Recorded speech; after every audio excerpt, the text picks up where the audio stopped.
It's so sad, isn't it? Poor people can't even take a day off work.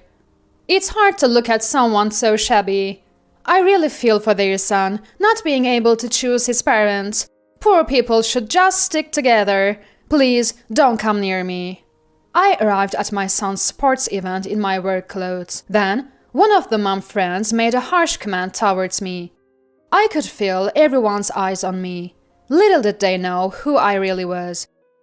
My name is Cindy. I'm 35 years old. I live with my husband and son.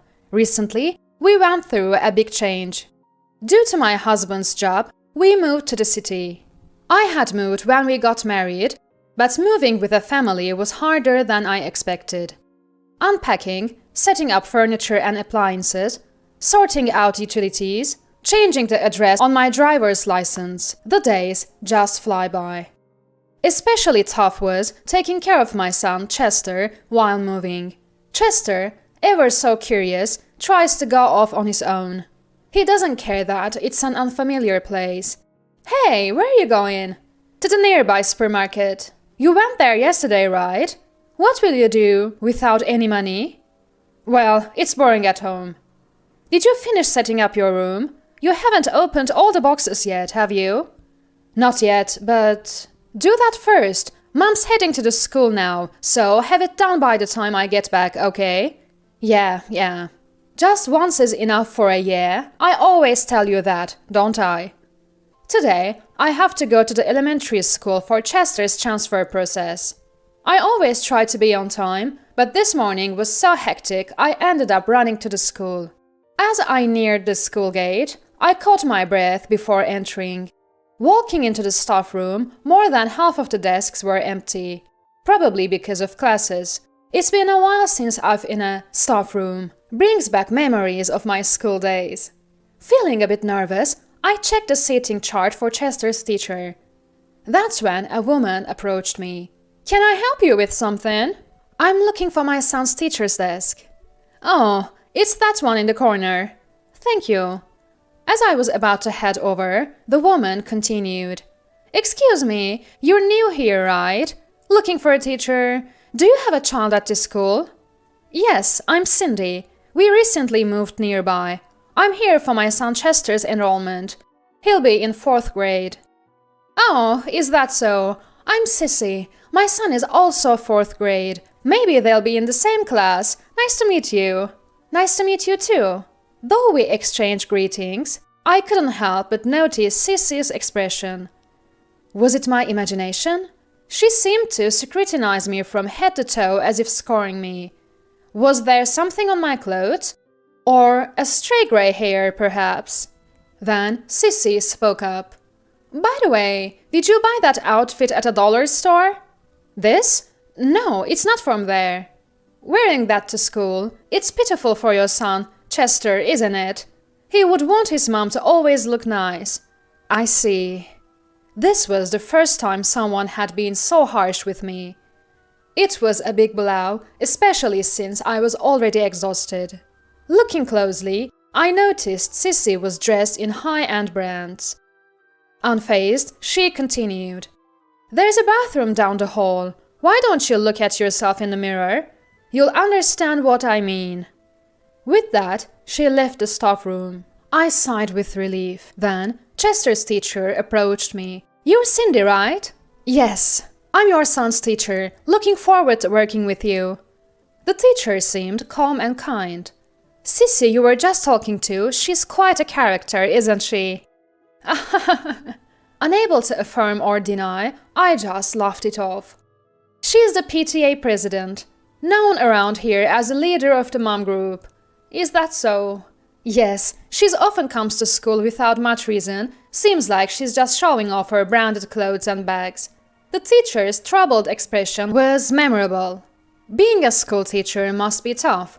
Not only do they have to take care of students, but also handle parents. Anyway, I need to be careful around Sissy from now on, I thought to myself. The paperwork went smoothly, and I headed home. The next day, I rode my bike to the nearby supermarket. Eggs were on the sale today. As I parked my bike, I unfortunately spotted Sissy getting out of a taxi. I quickly looked away, but it was too late. Sissy briskly approached me. "Oh, isn't that Cindy?" "Hello, thank you for yesterday." She was dressed head to toe in brand names again today. Without intending, I wore the same outfit as yesterday. I thought it wouldn't matter since I was just going to the supermarket and didn't know many people yet.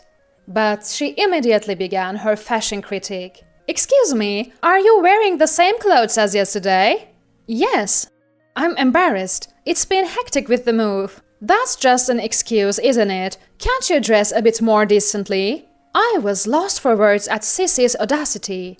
I may only earn $3,000 a year, but I never skimp on style. My husband, a CEO, always says that first impression count. "Wait, 3,000?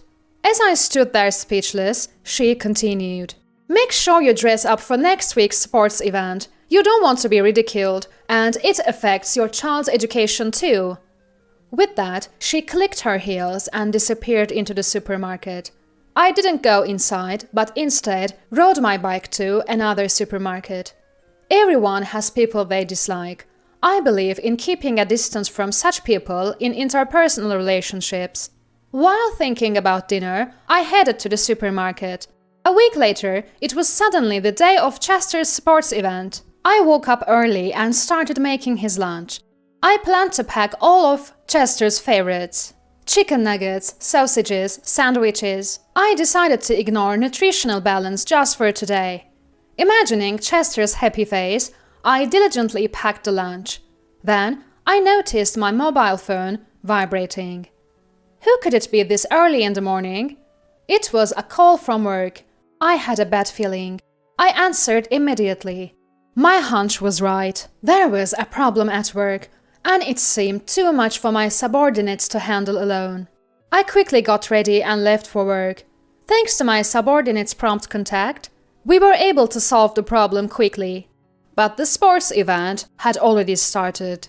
They were probably doing free throws in basketball by now. I rushed home, packed the lunch, and headed to the school. I didn't change my clothes. Rather than wasting time on that, I wanted to watch Chester do his best, even if it was just for a second longer. I arrived at the field, out of breath. The sports event was in full swing. As I was moved by the children's performance, a familiar voice called my name. "Cindy!" I turned around to see the last person I wanted to meet, Sissy. "Hello." Sissy looked at me, frowning. She was decked out in brands again today. "Is that work clothes?" "Yes, there was a problem at work this morning, so I had to go in. I didn't have time to change. I should go now." As I tried to leave, she wouldn't let me. "Wait a minute, work clothes? What kind of nerve do you have? Unbelievable!" Her mocking laughter echoed. I saw men in suits approaching from the VIP area. Sissy seemed unaware. She continued to tirade against me. "Poor people can't even take a day off work. How sad. It's hard to watch someone so shabby. Your son, unable to choose his parents, must be pitiful. Poor people should just stick together. Please don't come near me." Her loud words drew the attention of those around us. Everyone was looking our way, whispering among themselves. I was thinking about how to handle this situation. That's when I was approached by some men from the VIP area. A member of the parliament I often saw on street posters. "President Cindy, good work out there." "Thank you." This morning must have been tough, but as expected of a president, resolving the issue so quickly. It was a team effort. I couldn't have done it alone. "Are you here for a promotional activity today?" "Haha, no, my son goes to this school." "Your son? I didn't know that. My apologies." I had met him as part of a promotional campaign. Hearing our conversation, Sissy looked confused. And for a good reason. She had pegged me as a poor person, but in reality, I'm a president. My husband is an executive at Sharon Doll, a world-renowned apparel company in New York. I'm the president of that company. Our annual turnover is $500,000. We had recently moved here from the heart of New York. I'm a bit shy to say this, but we fall into the category of what one would call celebrities. The work clothes I'm wearing are a new product from Sharon Doll, designed to revolutionize work attire by combining style and functionality. It took about 3 years to develop, and it's a product we are proud of. It's been making a buzz in Japan recently, with extensive promotions. We hired a popular young actor as the model, and advertised through TV commercials, magazines, and social media. It should be quite well known, but Sissy, only interested in established brands, didn't know about our company. The crowd started whispering. I heard people saying, "Isn't that Sharon Doll's new product?" Furthermore, rumors were spreading that Sissy, despite wearing branded clothes, was ignorant of the latest trends. Overwhelmed, Sissy quickly left the scene. I was bombarded with questions about the new product by other parents, but I left it to my subordinates and went to find Chester. I found him stretching, preparing for his turn. "Chester, do your best!" I shouted, making sure my voice wasn't drowned out by the surrounding noise. Quickly, Chester noticed and waved back. I managed to see his goal kick. He looked so pleased with himself. Watching him, my heart swelled with pride. Kids grow up so fast. That's why every moment is precious. Chester and I enjoyed lunch together, and I supported him wholeheartedly in the afternoon events. A few days later, an unexpected fact came to light. Sissy's husband's company was a client of Sharon Doll.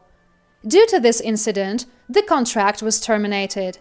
Her husband's arrogant nature became evident.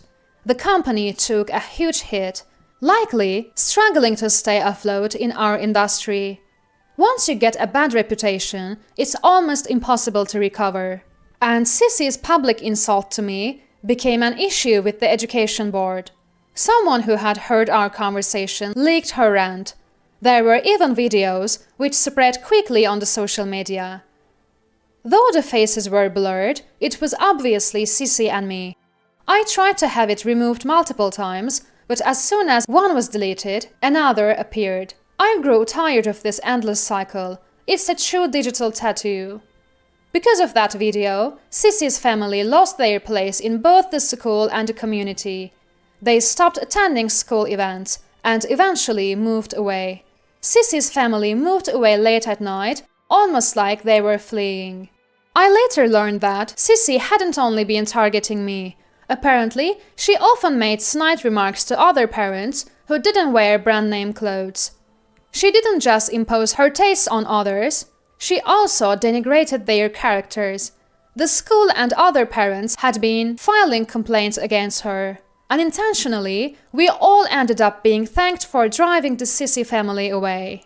Thanks to an offer from the school and support from the community, I'm now serving as a fashion advisor for parents and children.